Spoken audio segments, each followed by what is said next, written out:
여러분 반갑습니다. 오늘은 미국의 금괴 보관소 포트 녹스와 트럼프 대통령의 국부펀드 구상을 주제로 말씀을 올리겠습니다. 자, 트럼프 대통령 두 번째로 워싱턴에 다시 돌아오고 나서 매일같이 새로운 정책들을 퍼내고 있습니다. 관세 폭탄이 워낙 무서우니까 우리나라에서는 관세 쪽에 좀 너무 집중하는 경향이 있는 것 같아요. 관세 물론 중요합니다. 그러나 관세 속에서도 트럼프의 새 경제 정책 묻혀 있는 게 많이 있습니다. 자, 그 중에서도 특히 저는 트럼프가 왜 금괴 보관소에 그렇게 집착하느냐, 이 대목을 좀 집중해서 말씀을 드리고 싶어요. 자, 지금 미국의 켄터키 주에 가면 포트 녹스라는 금괴 보관소가 있습니다. 미국 정부가 보유하고 있는, 또 중앙은행인 연방준비제도 이사회가 보유하고 있는 금의 상당량이 이 포트 녹스의 지하 금고에 들어있는데요. 느닷없이 트럼프 대통령이 폭스녹스 금은 안전한지 가보겠다, 이렇게 좀 주장을 하고 있습니다. 폭스녹스에 있는 금괴 보관소는 미국 법에 의해서 아무나 못 들어가게 되어 있습니다. 1936년에 미국의 루스벨트 대통령이 만들었는데요. 사실 이 포트 녹스에 있는 금 때문에 미국의 달러가 세계의 기축통화가 된 것이죠. 금태환 제도를 통해서요. 어찌됐든 트럼프 대통령이 여기에 법을 개정해서라도 가겠다. 1936년 포트 녹스가 만들어진 이후에 포트 녹스의 외부인이 그 사무실에 들어온 경우는 역사 이래 딱 3번밖에 없습니다. 하도 미국에 금괴가 없어진 거 아니냐, 누군가가 금을 다 털어갔다, 이런 소문이 횡행하니까 가짜뉴스 퇴치 차원에서 몇 사람, 특히 2017년에 트럼프 대통령 1기 때 머누신 재무장관을 트럼프가 보내서 한번 보고 온 적이 있습니다. 그런데 당시 포트녹스 1층 사무실에 가서 샘플만 봤습니다. 방문 시간 5분. 5분으로 8,155톤이라는 미국의 거대한 금, 우리나라의 81배. 미국은 금이 세계에서 가장 많은 나라입니다. 그 금으로 세계를 호령하고 있다고 해도 과언이 아닌 거죠. 그것을 5분 만에 파악할 수 있을까요?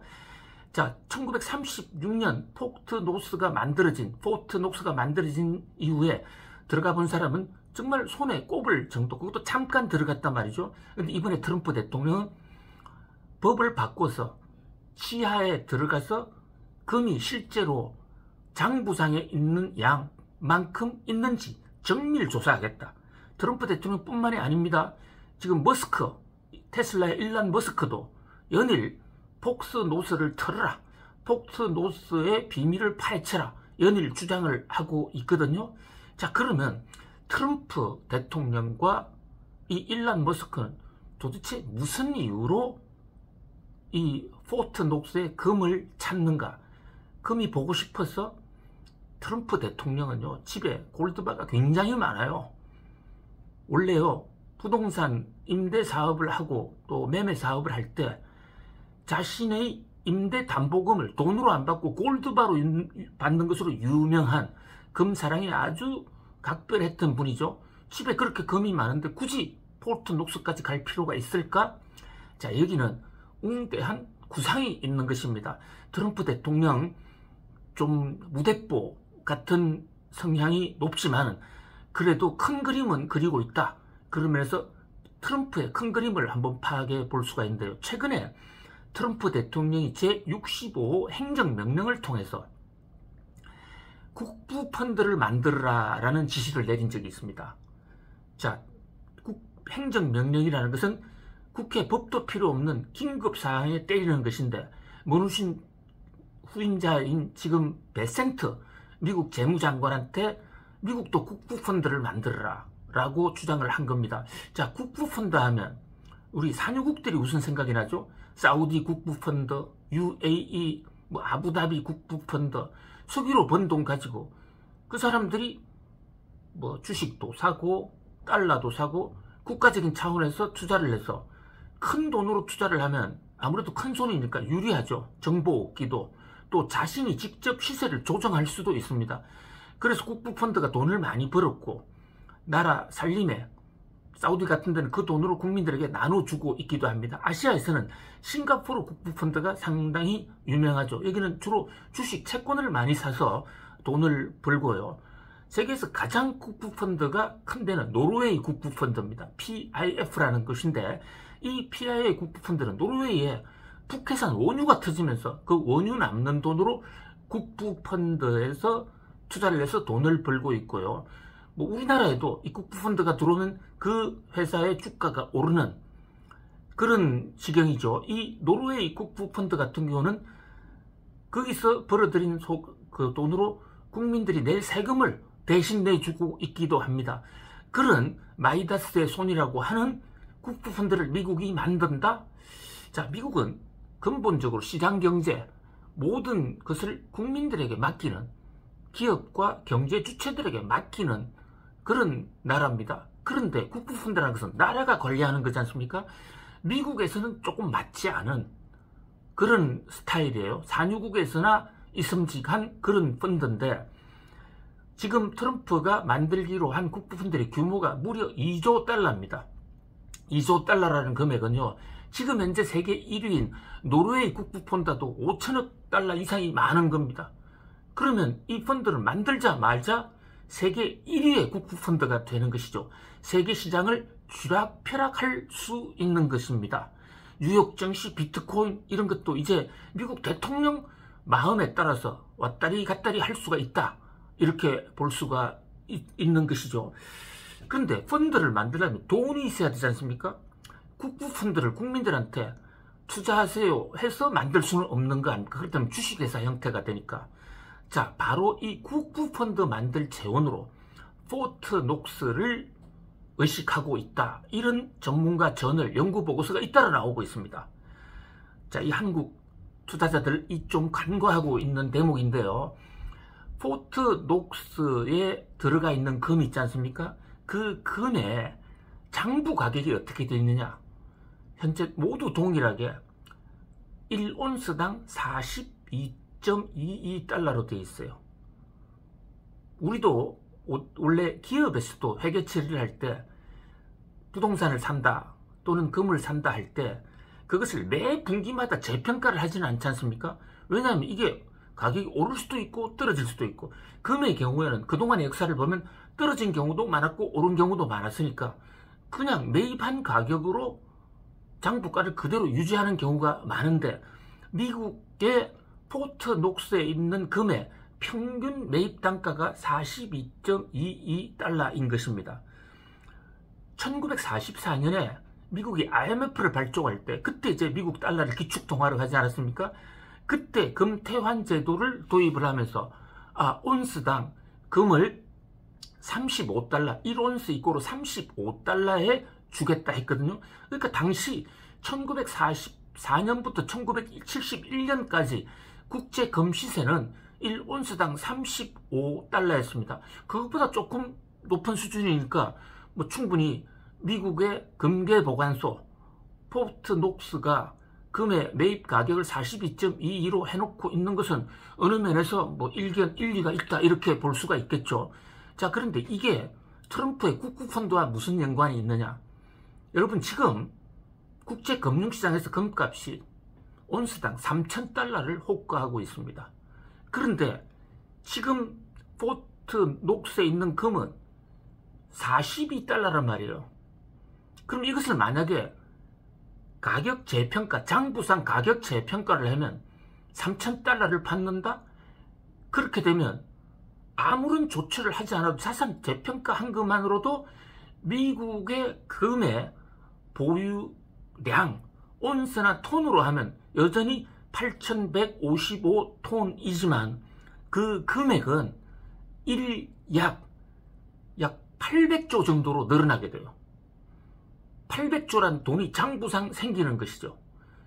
그것을 국부펀드로 만들겠다. 그러니까 이 대목은 상당히 실현 가능성이 있는 거예요. 가뜩이나 지금 미국 재정적자로 많이 어렵지 않습니까? 재정적자로 어렵다 보니까 국채를 많이 찍어내고 그 바람에 미국 금리도 올라가고 걱정이 많아요. 트럼프 대통령 입장에서는 대통령은 됐지만 정부 재정이 누대로 계속 적자였기 때문에 함부로 돈을 쓰기도 어려운 상황입니다. 그래서 테슬라의 일론 머스크라는 사람을 데려다가 정부 효율부, 이른바 DOG, 다치라는 부서를 만들어서 공무원 자르고 이러는 거 아닙니까? 그런데 만약에 금을 재평가할 수 있다면 이야말로 정부 재정 걱정 없이 자기가 쓸 돈을 확보하는 것이죠. 물론 금을 재평가한다고 해서 그게 정부 수입으로 잡히는 건 아니에요. 그런데 그것을 국부 펀드로 만들면 정부 재정과는 별개로 그 돈을 운용할 수 있는 겁니다. 자, 그렇다면 트럼프 대통령은 정말 계산 하나 달리함으로써 자산 재평가함으로써 엄청난 금융 권력, 국부펀드라는 권력을 얻을 수가 있는 것이죠. 자, 또 하나 비트코인도 지금 국부펀드나 또는 전략자산으로 하겠다. 자, 비트코인도 트럼프 대통령의 입장에서는 자기가 마음대로 시세를 올렸다 놨다 할 수 있다고 믿는 것 같아요. 특히 트럼프 대통령의 공약, 특히 대선 당선 이후에 비트코인이 많이 오르지 않았습니까? 그렇다면 트럼프 입장에서는 비트코인이 좀 쌀 때 많이 사다 모았다가 그리고 전략자산으로 비축한단 말이죠. 그리고 그게 오르면 그때 또 금처럼 자산 재평가를 해서 거기서 나오는 자산 재평가 금액 이거로 국부펀드를 더 늘려갈 수 있지 않습니까? 한마디로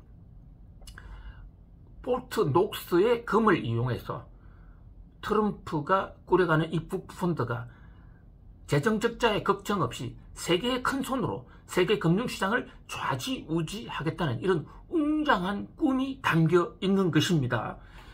자, 이 트럼프의 행정명령에 따르면 베센트 미국 재무장관이 90일 동안 연구를 해서 그 결과를 내놓게 돼 있고 늦어도 그렇게 행정명령 바로 이후에 1년 그러니까 청사진 베센트 보고서가 나온 이후에 9개월 내에 국부펀드를 발족하게 되어 있습니다. 트럼프 대통령은 국부펀드로 뭘 하려고 그러냐? 일단 금융시장을 장악하고요. 또 정부 재정 적자 걱정 없이 정부가 쓰고 싶은 돈 마음대로 쓰는데 특히 여기서 쓰고 싶은 돈이 이른바 인공지능이라든지 반도체를 비롯한 국가 전략산업을 키우겠다. 뭐 그 밖에도 회사채 금리를 좀 낮추겠다. 국채 발행 물량을 줄이겠다. 이런 등등의 여러 가지 전략을 담고 있다. 이렇게 볼 수가 있습니다. 자, 우리나라도 국부펀드가 있기는 해요. 외환 보유고를 가지고 하는 국부펀드예요. 우리나라 외환 보유고도 3천억 달러가 좀 넘어가는 세계 순위 8위, 9위 정도 되는 결코 적지 않은 돈인데요. 2조 달러에 비하면 조족지혈이죠. 그리고 트럼프의 국부펀드는 2조 달러가 처음 초기 창업 자금이고 그보다 훨씬 더 늘어날 수가 있다.